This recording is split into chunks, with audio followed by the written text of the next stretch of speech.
자, 이어서 우리의 이웃나라 중국 증시와 관련된 얘기들 들어보도록 하겠습니다. 자, 오늘은요, 키움증권 홍록기 연구원입니다. 연구원님 안녕하세요. 네, 안녕하세요. 네. 자, 오늘 중국 증시와 관련해서 한 줄 평으로 줄여주신다면 어떻게 볼 수 있을까요? 중국 증시는 현재, 이제 특별한 재료 없이 보합세를 보여주고 있다, 이야기를 들을 수 있을 것 같고요. 상해 종합 기준으로는 0.5% 하락한 3,291포인트, 심천 종합 기준으로는 0.3포인트 하락한 2,159포인트를 기록을 하고 있습니다. 사실 글로벌 증시 역시 좀 이러한 흐름이긴 하지만 이제 FOMC 회의록을 공개를 앞두고 좀 관망세를 보였었고요, 전전날에. 중국 역시 어제 같은 경우에는 내부적으로 특별한 재료 없이 관망세를 유지했다라고 볼 수 있을 것 같습니다. 다만 양회를 앞두고 정책 기대감을 높일 만한 발언들은 계속 나오고 있는 것 같습니다. 시진핑 주석이 기초과학에 대한 연구를 강조를 하면서도 특히 과학기술의 자립자강을 다시 한번 강조를 하면서 이런 첨단 산업에 대한 좀 기대감을 계속 가져가게 했고요.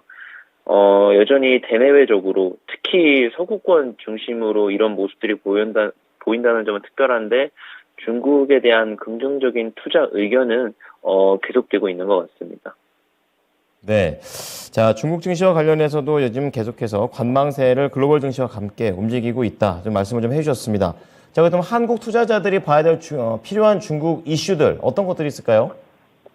먼저 부동산 이야기를 드려야 될 것 같은데, 중국이 최근 들어서 부동산 경기 회복이 시장의 관심사였었고요.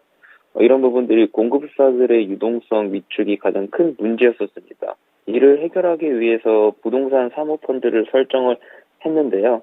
이에 따라서 중국의 부동산 공급사들, 즉 디벨로퍼들을 중심으로 그 시중 유동성이 보다 원활해질 것으로 판단을 하고 있습니다. 따라서 중국 부동산 경기가 좀 예상보다 견조하게 될 경우에는 경제 회복 탄력이 더욱더 양호할 것으로 판단을 하고 있고요. 이렇게 된다면은 이제 위안화 표시 위험 자산에 대한 선호 심리가 계속 높아질 거다라고 판단을 하고 있습니다. 이 경우에는 국내를 포함한 신흥국 증시에게도 역시 호재로 해석을 하고 있습니다. 다만 지난번에도 이야기를 들었듯이 중국 부동산 경기 회복에 대해서 눈높이를 너무 높게 가져가는 것은 여전히 위험하다 판단을 하고 있고요. 다만 낮았던 기저를 생각을 한다면은 올해는 분명히 플러스 성장률로 전환할 수 있을 거다 판단을 하고 있지만 그 성장률 자체는 과거에 중국이 토목 건설업이 화랑이었던 시기만큼은 되지 않을 거다 생각을 하고 있고 한 자릿수 성장률을 이어가지 않을까 생각을 하고 있습니다. 두 번째로는 전인대 이야기를 드리면요. 전인대가 다가오면서 여전히 정책 기대감이 계속 높아지고 있다라는 점을 아까도 이야기를 드렸는데 화요일날 이야기를 듣듯이 연간 기준으로 봤을 때 회복세에 대한 눈높이 조정은 필요하다 생각을 하고 있습니다. 정책 여력이 제한적이라 판단하기 때문인데요.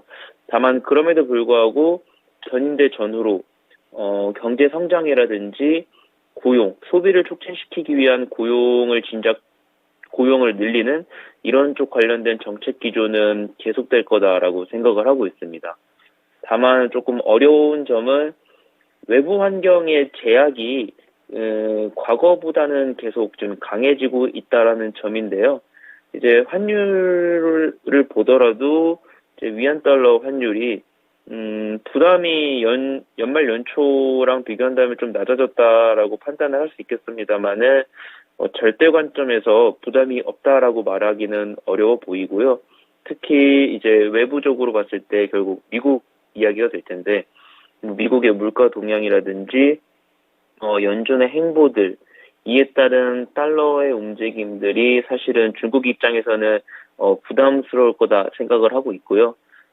사실 이 달러 약세가 이제 뭐 신흥국이나 이제 중국 증시의 상승 동력 중 하나이기도 했는데 결국에 이런 외부 환경의 흐름에 따라서 중국을 포함한 신흥국 증시의 상승세가 단기적으로는 되돌려질 가능성도 조금 염두해야 한다 생각을 하고 있습니다.